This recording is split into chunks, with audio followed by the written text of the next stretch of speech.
habita em tempo de tijolo. Deus habita dentro do homem. Aleluia, Porque Deus criou o homem para este objetivo. Glórias. Por isso que Jesus falou para aquela mulher samaritana: já chegou a hora. Aleluia. Vem a hora e já chegou, em que Deus procura verdadeiros adoradores. Deus não procura frequentante de templo. Deus procura adorador, que adorarão o Pai em espírito e em verdade. Aleluia. O culto é 24 horas. Romanos capítulo 12, versículo 1. O culto é 24 horas. O culto não é 2 horas num quadrado. O culto não é dentro de uma denominação evangélica. O culto começa na tua casa. O culto começa na hora que você abre os olhos, que você reconhece que pela misericórdia do Eterno você está enxergando. O culto começa quando você abre os olhos e vê que as tuas pernas ainda se movimentam. O culto começa quando você vê que os teus braços ainda se movimentam. Aleluia. Aí começa o culto. O culto é o teu íntimo com Deus. É a tua vida apresentada a Deus como sacrifício vivo, de louvor que agradava a Deus. Deus não se agrada de sacrifício morto. Deus se agrada de sacrifício vivo.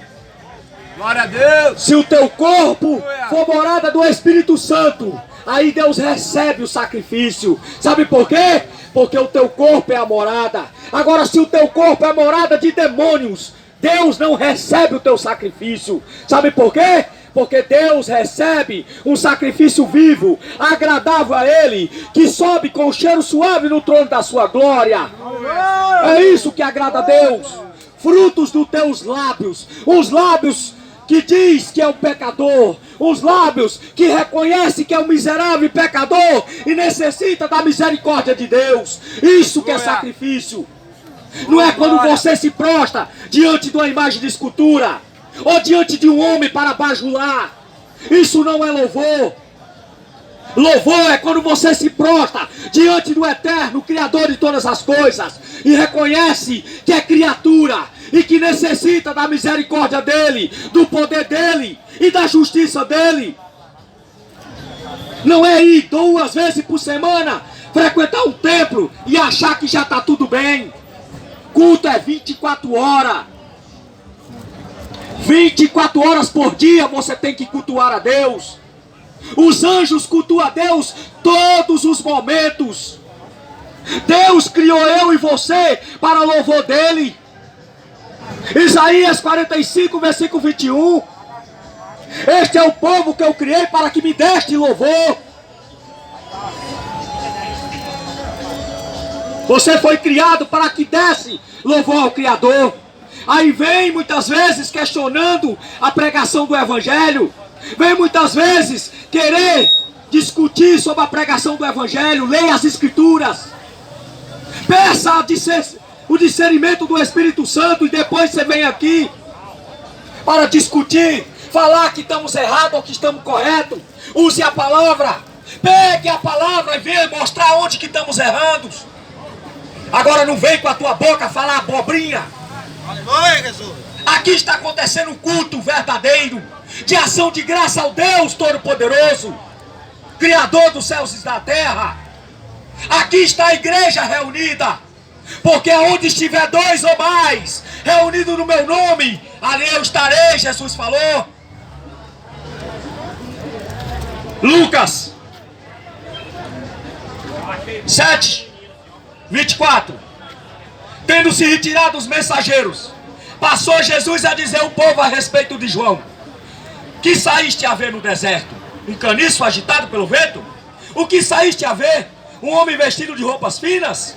O que se veste de roupas finas? Estão nos palácios dos reis.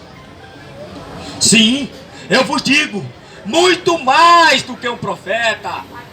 Este é aquele a quem está escrito: eis que eu envio diante da tua face o meu mensageiro, o qual preparará o teu caminho diante de ti. E eu vos digo, entre os nascidos de mulher, ninguém é maior do que João, mas o menor no reino de Deus é maior do que ele. Jesus estava dando testemunho do maior profeta que já pisou aqui na terra, João Batista. Só que Jesus falou, no reino dos céus, o maior será menor que João Batista, e o menor será maior do que João Batista. Porque diante de Deus não tem maior, todos são iguais. Não existe um maior do que o outro, todos são iguais. Só que a questão deste capítulo é que Jesus estava se referindo a João Batista. Porque naquela época, aquele povo se dirigia somente para o sumo sacerdote. É como se fosse no dia de hoje, os crentes pedindo orientação para pastor. Ah, eu vou perguntar para o meu pastor, porque ele fez um curso de teologia, é um homem muito instruído, é um homem muito sábio nas escrituras. É como se fosse nos dias de hoje. Só que Jesus foi perguntar para eles, o que vocês foram ver lá no deserto? Vocês foram ver um homem engomadinho de gravata, de terno, andando de Hilux? Não. Vocês foram ver um homem com veste de mendigo. Vocês foram ver um profeta verdadeiro, um homem que não fica regalado aqui nessa terra, que o pensamento dele só era pregar a palavra, preparar o caminho para Jesus Cristo. Um homem simples, humilde, que a comida dele era gafanhoto e mel silvestre. Não eram esses pastores que se banqueteiam em palácios de luxo, que diante de Jesus Cristo não são nada. Nada.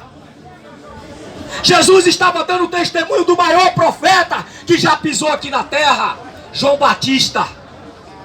O homem que andava com pele de animal, o homem que andava simples, humilde, um homem que não tinha medo de pregar a verdade, de falar a verdade, doa quem doer.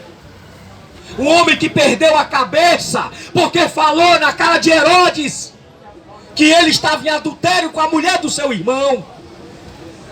Um homem que ele não tinha a vida dele como preciosa. Sabe por quê? Porque profeta de Deus não busca sua glória, busca a glória daquele a qual ele enviou. Profeta de Deus fala a verdade, doa quem doer. Profeta de Deus não tem medo de morrer porque já está morto. Profeta de Deus, ele fala você gostando ou deixando de gostar. Aleluia, glórias a Deus. Porque quem escolheu foi Jesus Cristo, não foi homem. Não foi homem que passou a mão nas nossas cabeças e nos enviou para pregar o Evangelho. Foi Jesus que nos enviou. Não foi homem que designou nós como mensageiro de ministério. Foi Jesus que designou. Aleluia, Senhor. É por isso que nós não temos medo de falar a verdade. Sabe por quê? Porque o Espírito que aqui está, esse é o Espírito que opera em nossas vidas, não é o Espírito de covardia. É o Espírito de ousadia, de falar a verdade, doa quem doer. Você gostando ou não gostando, vamos pregar. Porque não temos compromisso com você. O nosso compromisso é com o Rei. O nosso compromisso é com o Rei da Glória. O nosso compromisso é falar a verdade, falar que Ele vive, que Ele reina e que Ele vai voltar. Oh, glória a Deus. É por isso que se espelhamos naqueles homens da palavra, em Paulo, em Pedro, em Tiago e João. Sabe por quê? Porque eram homens corajosos, não eram medrosos. É igual nós vemos no dia de hoje, homens medrosos, que tem medo de pregar a verdade, que tem medo de falar a verdade. Crente não tem medo, porque quem está nele é o Espírito do Senhor eterno.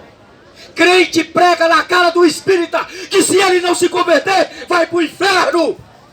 Crente prega na cara do católico que se ele não parar de se prostrar diante de uma imagem de escultura, vai para o inferno. Crente não tem medo, porque já está morto. Crente foi crucificado com Cristo e foi ressuscitado com Ele. A morte não terá domínio sobre vós, se vocês não estiverem debaixo da lei, mas debaixo da graça. O que não entenderam é porque não nasceram de novo. Porque se você não nascer da água e não nascer do Espírito, jamais você terá ousadia para pregar a verdade. É por isso que é um bando de homens covardes se escondendo atrás de púlpito e não tem coragem de pregar o Evangelho.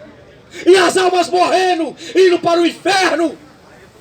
E eles se escondendo atrás de status, de fama, de riqueza. É por isso que é necessário Jesus tirar de dentro do presídio para pregar o Evangelho. Por isso que é necessário tirar de dentro da boca de fumo para pregar o Evangelho. Porque aqueles que Jesus escolheu são covardes. Não tem coragem. Não tem coragem de pregar o Evangelho. Tem coragem de defender placa denominacional, mas não defende o reino. Não defende aquele a qual morreu para as suas vidas. Por isso que Jesus falou que os homens nascidos de mulher, nunca houve um homem igual João Batista. Nunca houve. Nunca vai nascer um homem igual João Batista, que pregava o Evangelho verdadeiramente.